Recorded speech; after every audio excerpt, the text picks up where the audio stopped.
So about 2 years ago, me and two friends, G and D, wanted to get together and trip one last time before I moved across the country. We had all just graduated high school and we were starting college. I had tripped with both of them multiple times and pretty much always had a good time.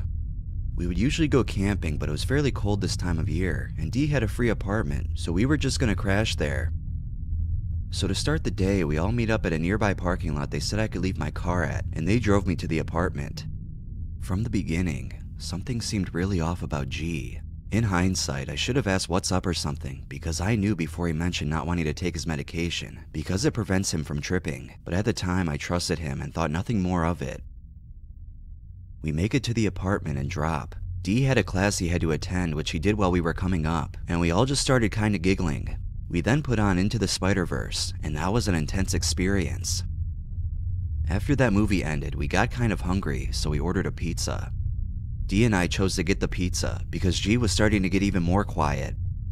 I had a small talk with D as we were getting the pizza that G was acting a little strange, and we assumed he was just having a little bit of a tough time.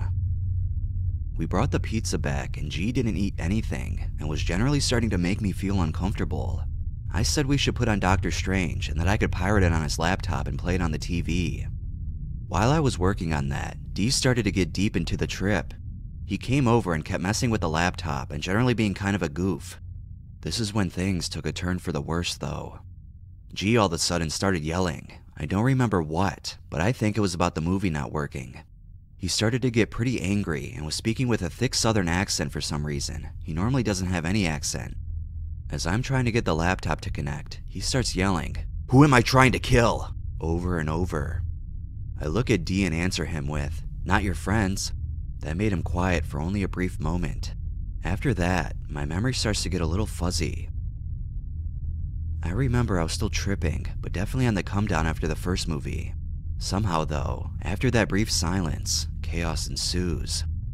G ends up holding a pair of scissors up to D's neck and is nearly digging into his jugular. I jump in and yank the scissors out of his hand, cutting my fingers up in the process. I yell, "What the fuck?" And then D darts to his room and locks the door as G chases him. I go back and sit on the couch because I'm just getting a little overwhelmed and just wanted to chill. G, not being able to get D, starts just absolutely destroying D's laptop, beating it into the ground and into pieces. I said, "Alright, yeah, sure, do that instead of hurting me or D." I start to scroll on my phone, assuming he's just taking his anger out on the electronics, and then all of a sudden, bang, I get knocked out from G throwing the TV at my head, fracturing my skull. I vaguely remember seeing just a dark void, and that I had actually shot myself and was being punished. I assume I thought that because I was suicidal in the past. I remember feeling like I was trapped in a small box and seeing family and friends go by in the void outside the box. I accepted that I was being punished. Not long after, however, I was awoken by liquid around my head and upper body. At the time, I thought the fish tank, which was actually empty, had broken. In reality, I was in a pool of my own blood and covered by broken electronics and the pizza. I groaned a little due to the pain, another mistake as G heard me. He was around the corner banging on D's door trying to get in, but as soon as he heard me, he came over and just started kicking the shit out of me and throwing more stuff on top of me. After a few minutes of that, I guess he got bored or thought I was dead and went back to D's door. I managed to get up and sit down on the couch covered in blood. I remember doing this, but I don't remember feeling anything. G eventually came into the room and saw me sitting on the couch. He grabbed the wire from the TV on the wall and came over to me and started to wrap it around my neck. All I could say is, "Oh, we're doing this now? Okay." He wrapped it around my neck a few times and then just started to pull as hard as he could. I obviously started choking and passed out pretty quickly. Eventually I woke up again with the wire still around my neck and it was almost morning. We had started our trip a bit after noon. At this point, I was sobering up a little and I saw the absolute devastation of the apartment, but things weren't coming back to me that well. I went and took a shower because I was still covered in blood. At the time, I had no idea what it was until I stepped out and looked in the mirror. I had an absolutely massive gash in my head and bruises and scratches around my neck and all over my body. I started to panic as I still couldn't recall what happened that night. I also couldn't find my clothes and I walked out only in a towel, and then I saw G with my blood all over his face. The moment I saw him again, I just told him to stay the fuck away from me. I may not have remembered much, but I knew whatever happened was his fault. He just kept asking me what happened and eventually handed me my clothes. I was just in jeans and had a towel for my head that was still somewhat bleeding. G went to look for D, and I just knew I wanted to get out of that place, so I went into the hallway of the apartment complex. I just sat on the floor and started crying, and then G came out looking for D and I. I told him D is in his room, and G tried to get back in, but we ended up locking ourselves out of the apartment. I kept crying and telling him that it was his fault.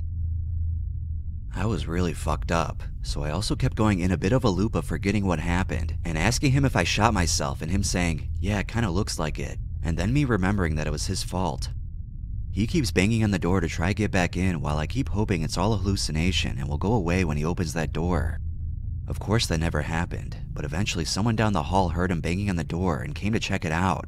She saw me with no shirt and a towel over my head, and him with blood on his face banging on the door. G and her talked. I didn't hear it because I just buried my face in that towel waiting for this to be over. Eventually the police and paramedics came. G told the police it was just a drunken fight, and me not wanting to get in trouble just backed up his claim. When I actually got into the ambulance, I told him I was on acid. Fast forward a little, and G was forced to pay me and D's medical bills, but never got any charges. D stopped talking to me, but apparently made a full mental recovery. I hate G so much for what he did to me. He showed no remorse, and later that night just hung out with another person I thought was my friend. Later on, I actually found out that G thought D and I were government agents trying to psyop him, and that there were listening devices in the electronics. I also kinda hate D now because he thought I told the police all the acid came from him, and assumed I was throwing him under the bus and told everyone we knew that too. In conclusion, know who you're tripping with, and if your gut tells you that something is off about someone, listen to it.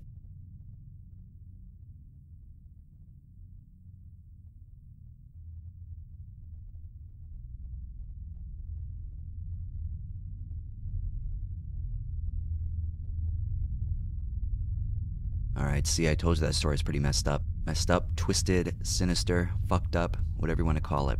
I feel like it all could have been avoided though if G would have taken his medication. I feel like that's why he went crazy and thought that his friends were government agents or something. The guy said at the end of the story, be careful who you're tripping with, and if you have a gut feeling, listen to it. That has never been more true. I mean, if you seriously have a gut feeling about something, just listen to it. Even if you think it's highly unlikely, you know, it's better to be safe than sorry. Especially in a drug trip. If you're about to trip with someone and have an off vibe about them, then just do it without them, or find someone else to do it with. I do like to trip with people, but tripping alone is also fun too. Before I end this video, I just want to say if you have any kind of story like this that's fucked up, please submit it to my Reddit. This story came from my Reddit community. I basically look for these stories all the time, because my channel is strictly horror based, and what better story than an attempted murder on acid? Can't get any better than that.